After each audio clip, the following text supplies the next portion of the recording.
Selon les témoins, des hommes armés, encagoulés, se réclamant de la police, ont interpellé le cyberactiviste Gala Kolebi sans respecter les procédures légales. Une situation que le PPACI, par la voix de son président exécutif, le professeur Sébastien Danon-Didier, assimile à une forme de terrorisme d'État. On ne peut pas accepter ce genre de situation.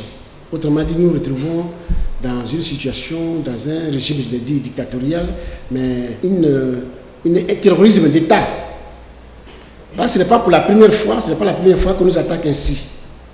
Il y a eu les cas de militaires qui avaient été libérés, qu'on est allé chercher chez eux, Mani Militari, à des hommes encagoulés.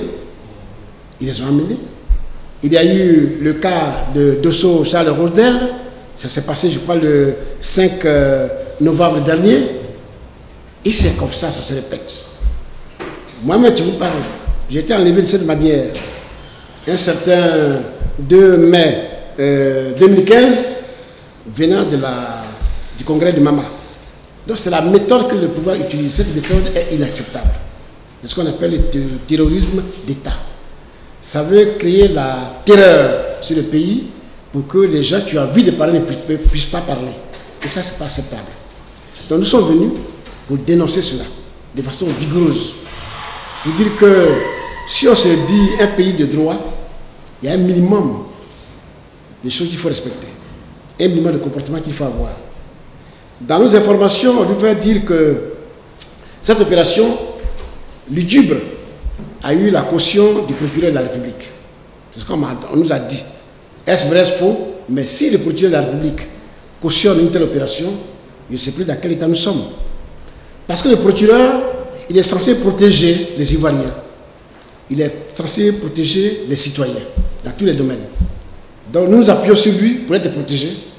Or c'est lui qui semble-t-il envoie des hommes à cagoulés pour nous chercher. À quoi ça rime?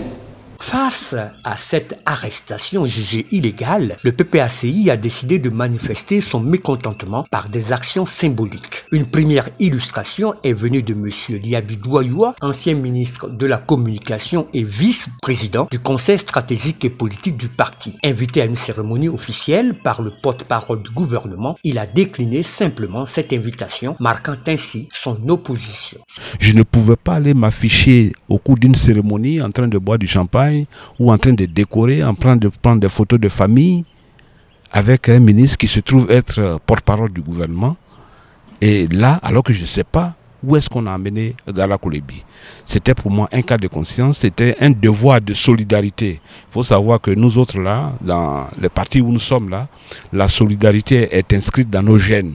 Donc je ne pouvais pas voir ça et aller m'afficher dans une cérémonie publique, une cérémonie festive, en train de boire et de décorer des gens. Parce que généralement, quand c'est comme ça, c'est vous qu'on appelle pour aller décorer, pour prendre des photos de famille. C'était un devoir pour moi, de soutien à ce jeune-là. Le Parti des peuples africains Côte d'Ivoire, face à cette énième violation des droits de l'homme, appelle à une mobilisation générale pour exiger la libération de Gala Kolebi et un retour à un état de droit. Une réunion des instances dirigeantes du parti sera convoquée pour les prochains jours. En attendant, la tension reste vive et l'opposition appelle la communauté internationale à surveiller de près la situation en Côte d'Ivoire.